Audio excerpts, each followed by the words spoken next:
special interview with someone that I've known for a very long time, one of my very best friends. Please help me in welcoming wardrobe stylist and entrepreneur, Keana Alfred. Hello. Welcome to the show. Thanks for coming and talking to me. Thank you for having me. It is an extreme pleasure. I've been trying to get you down here, and I'm glad that you're here. Yes. It's like I always say, I always like to start and give people a baseline. Just letting them know a little bit about you and your journey, starting with where you're from. Yes, I'm from Los Angeles, California, born and raised via Inglewood, via Compton, but a Los Angeles, California baby. A native, guys. I mean, they're rare. Yes. We are rare because I'm a native as well, but we are here. Yes. We are here. And so your trajectory as an artist, I know a little bit about, but for the people at home, you're in wardrobe and styling now. How did you get to this point and where did you start? Well, as you know, we went to high school together for performing arts. But you were performing before that. Yeah, I've been theater probably since I was about 6. Started in church and then went to Amazing Grace Conservatory. And so I was... Oh, with Wendy Raquel. Yeah. Shout out to Wendy Raquel. Yes, and so I was doing theater for a long time before we met in high school. Went to Loxa and studied theater there, and afterwards went to college studying some totally different business, but was started actually getting into movies. And I did 2 movies, but had just other interests, and that's when I got into entrepreneurship. I started a fashion designing company. I was really into clothing and wardrobe, and that's kind of where that love of wardrobe began. I had the clothing line for quite some time. And then actually you introduced me to doing wardrobe for, I think it was one of your short films or independent film. And then I started doing wardrobe for other people who were doing plays and independent plays all over Los Angeles. Worked at West Angeles Church for quite some time with their plays that they put on. So yeah. Well, I think it was Reborn. It was. That was a major project. That was for so me. much fun. It was. It was a lot of fun. Yeah, but you're really good at it. Just kind of figuring out the world. Like, how do you approach doing wardrobe for a project? I mean, you always read the script, but you know, you have to kind of build the world, and clothing and fashion is a big part of every world. You know? I love it. I mean, I dress with my perspective, my self-expression. So getting into these characters. I also love playwriting and poetry. So digging into the characters and the timing and what these people want and desire. I love devouring all that information. So it comes really naturally to me. I have lots of fun with it. Whether it's, I used to do thrift shopping like a crazy person. So between thrifting and putting together looks and designing and sewing, it just feels like home. And it all comes together. When you're designing for a character, what is your process? The first thing I'm doing is thinking about what this character wants. What is their desire? That gives me kind of a palette of what colors I'm going to choose, what type of materials I'm going to have them in, what fabrics, things like that. And then I get to kind of researching things about that character. Especially, I love a period piece. So we're doing a period piece. I love to other realistic characters and people and times that I can relate to that character, and I just start digging. A lot of times I'll try to find clothing that is actually from that time period, or at least the fabric, to create something cohesive, like a cohesive look for the person. Yeah, I think that your perspective on what a person wants shapes how they dress. I think that's very real. Because it's like you kind of dress for the part that you want to play and for the life that you want. And I don't think that people, it's kind of like that Devil Wears Prada scene where she thought the fashion was so trivial. And it's like you look like a bargain bin. And you're living a bargain bin life. But if you wanted something more, you would dress for something more. And once she started dressing for something more, she started getting more. Absolutely. So there's a tip for you guys out there. Yeah, subconsciously people dress how they see themselves or how they want people to see them. Some people are very conscious of it and are out there picking and choosing the perspective that people will see them from. But a lot of people are subconsciously choosing things that cover them up because maybe they feel a bit insecure. And then there's other people who are choosing certain colors because that's how they want to stand out. That's the brightness they want to bring into the world. Like today, I love, this is one of my favorite. Well, this is your style shirts. though. You're very bohemian. Yes, yeah, I That's love always your style. Bohemian. These are some of the jewels from a company, Always Sunday Shop, that I own and run on Instagram website, Always Sunday Shop. But yeah, things that are flowy like this, like that's how I feel today. I feel so free and just You always feel, coming to see that's my your girl, personality. and I want to feel long and tall and lengthy. So yeah. That's really a dope perspective. So I mean, you do that. Look at you. Always fabulous. I like to, just be in a space where I'm wearing something that is different. Yeah. So and that reflects your personality. Different. Yes. A little bit. You're unique. Yeah. I think you are too. You are too. So, but you do a lot of things though. Yeah. So aside from the wardrobe stuff and the styling and the designing, you also act. You also do poetry. You also have a apothecary line where you do different lotions and oils and shea butters and soaps and even teas and stuff. Yes. And jewelry. So of all of the different lanes that you drive in, what is your favorite? Like, what is your preferred thing to do? My deep passion is definitely writing. As a child, I think poetry was the first art form that I was introduced to. And the past maybe 3 years, I was introduced to playwriting for the first time. And it touched me in such a way that it made all the other art I do even better. Like I said, when I go into wardrobe, I've got just a different perspective now that I've started to get into playwriting. And that's something that I kind of just do on the side and really just enjoy it for the love of it. But I feel like in the last days of my life, I could see me writing poetry and writing plays and just that communicating in that way. I love communication. I feel like through wardrobe and through the body care, I can communicate my perspective, but I think writing, giving actual words, is probably my biggest passion. That's so dope. And you're married to an actor. Yes. And he's a television actor. He's a Broadway actor. Yes. And he keeps you on the road. Yeah. Every time I see you on social media, I'm like, where are they now? And what is he doing now? And what are they? And so theater is a really big part of your world. It is. I mean, ideally, where do you see yourself? And I mean, do you see yourself going into a space where you're designing and doing wardrobe full time, or are you going to continue to do all the things that you're doing and add more to your plate? You know what?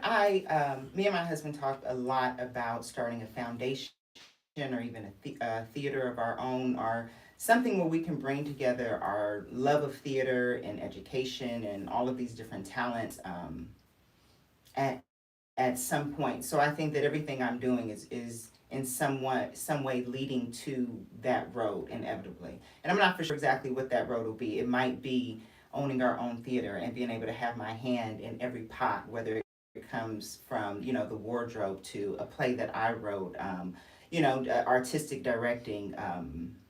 I feel like all roads are leading, they're all coming together. But we're not talking about one of your talents that for me was hidden. You dance too. She dances too. Like, you're like a quadruple threat. And so when you invited me to see that dance performance, I would never doubt you because I know how extremely talented and intelligent that you are. But I'm like, I've never seen this girl dance a day in her life. But then when I saw the performance, you were the best thing about it. Like, I'm like, she dances, and your cousin is like, that's all I know her for is being a dancer. She was a dancer first. I'm like, what? I never talk about dancing because it's so just off the rip kind of. But when I was very young, on top of acting, I would do liturgical church dancing. And me and a group of girls at my church, we would go around to different churches and we would, as they call it, praise dance. Praise dance, yeah. I mean, we went all the way to Canada and danced in front of, I think, an audience of almost 100,000. Like, we were... And this is something I don't know about you. We were real life dancing and on the road. When I went to LACSA, I did have to make a choice, though. And theater was the choice that I made. I did secretly take dance classes, though, at LACSA. I did a ballet class. I did a tap dance class. Because they did let us do interdisciplinary stuff behind the scenes. And so I did quite a few classes there. And that was a special time to be at LACSA. It we really have a was. lot of great people from that class that are doing great things. Josh Groban, Taryn Killam, the Fisticuffs, Brian and Mac. Yes, yeah. You know, people that are just still in their disciplines and that are thriving. Oh, wow. That's at one point I did choreography for a girls group that came to LACSA. ISIS? No, not ISIS. Okay. Their manager came to LACSA looking for pretty much choreographers and things like that. And I was in the theater department. But you got the job. Yeah, I was the loudest. I was the loudest and in front, like, hitting it. And yeah, I did that for a little while. And yes. That's crazy. That is always a wonderful surprise for me. When I think about that, I just laugh. Like, this girl, you're very much full of surprises. Yes. One just like never knows what they're getting into with you. This is very true. This is very true. Who knows what you're doing? But you see a lot of theater too, being a part of the Center Theater Group. Yes. You get to see all of the plays. What do you think makes a great costume designer? Vision, perspective. Yeah. Yes, I think perspective. Being able to understand the material. Being able to understand the material, being able to get into the characters' minds. I go see every piece of theater that I possibly can. Looking at, of course, the wardrobe, the set, the hair, the makeup, definitely the playwright, just every detail. And if possible, after those plays, I'm trying to see them at least twice. And after those plays, I'm trying to get backstage and shake hands and talk to wardrobe all the time and get what is your perspective, what is your process, whatever little bit they'll allow me to glean from. I think the Center Theater Group has one of the greatest wardrobe collections in history. It is. Like, it is massive. Their wardrobe department and the access they have, it is massive. They've even had to do like these warehouse sales to get stuff to kind out. of unload some of the stuff. Yeah. LA Opera is also like that. They have a massive collection of clothing. And anytime they do those warehouse sales, I grab every dollar I have. To go and get those clothes. Yeah, because you get some amazing costumes. Wow, it's such a very, very unique journey. What can you say, looking back on everything that you've done, was like the point that kind of turned you into this person to say, you know what, I'm gonna go for it all? Did it start out that way, or did you have to give yourself permission? You know what? Honestly, Nina, I'm still doing that. I feel like I'm still trying to give myself permission to go for it all. I was definitely raised during the era where what's the saying? Jack of all trades, master of none. And my dad would say that to me a lot, and he'd cut it off right there. And so it was kind of this shame or this guilt. So that's their way of saying, pick something to stick to. Yeah, it's like, pick something to stick to. Because we were like that. We were all over it. Like, we're cheerleading this week, we're dancing next week, next week we're fashion designing, we're so on. Yeah, and so there's been a lot of kind of, maybe a little dark cloud of shame or guilt or something like that of the fact that I haven't chosen just one. And that I want to give myself the opportunity to invest in each of them and have some fun and get to see what it's all about. I don't really have a desire to choose right now. Maybe in the future I will, but I feel like I'm still giving myself permission to go for it all, to not put limits on yourself. I mean, as you should. There's so many people who do so many things. Like, people know Chris Brown for being a singer and a dancer. He's done some acting, but he's a great painter. Yes. Like, he can really, really draw. Yes. And a lot of these people have all these hidden talents. That, or maybe they're not hidden for them, but they're just things that are outside of the wheelhouse that we know them for. Yes. And we're from that generation where we do a lot of things, but we do a lot of things kind of well. Yes. So it's not a bad thing, you know? Not at No. all. So yeah, that's really interesting. In regards to your acting, do you have any projects on the horizon as far as any kind of roles or any kind of plays and stuff that you're doing right now? You know what, I do not. But one of the things I have been doing in my playwriting is writing roles that I would love to play. Oh. And a lot of them are very dark characters that I didn't realize that I've got something total opposite of you. Total opposite of me. So yeah, I have, and I imagine that, you know what, one day you're going to write the role for yourself. And so what are these, like monologues, or they? No, they're short plays. I started off with just like a 15-minute, then a 30-minute, and now I'm writing a full or rewriting a full length. So yeah, just. You should think about putting one of your plays in that That 15-minute film festival. Let me tell you, I thought about it, and I was going to ask you to either direct or produce it. I will do both. Yeah. Let's do it. Yes, when we came to your last one, that's exactly what I thought. I was like, yeah, they're doing one coming up in June, so. That was one of the secret little promises I made to myself this year, was to put my short films into more contests, short play contests. I was like, just put it in and just see. You know? Let's do that. Yes. That would be fun, Fred. Yes. Are they one-woman shows or? No, they're not. They're like 4 characters. Oh, that's easy. Yeah. Yeah, no, that's amazing. So you do have things that you're working on. We just figured that out right now in real time, guys. We have plays coming out this summer, so look out for us. I'm trying to have all the plays spinning. I'm going to submit for that. Yay! That's exciting. Yeah, Daniel was just telling me you should have like 10 or 15 plates spinning at all times. And right now I've only got 6. So I need to add like 10 more plates in my rotation. I mean, he can handle 10. I could probably handle like maybe 2 or 3 more. Yeah. Successfully. So yeah, that's really dope. So you've got that going on. And I know that you're working on a project with me. Yes. For Wardobe Inauguration Day. Yeah. That's going to be filming soon, so we're excited about very that. Exciting. 90s. They're calling it a period piece. It's That's 2009. That is a period piece. I guess.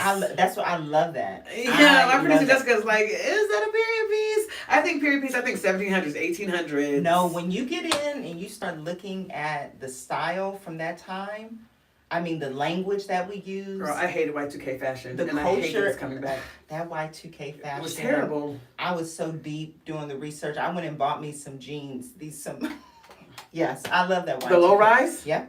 And what about the pedal pushers and like wearing 3 belts at a time?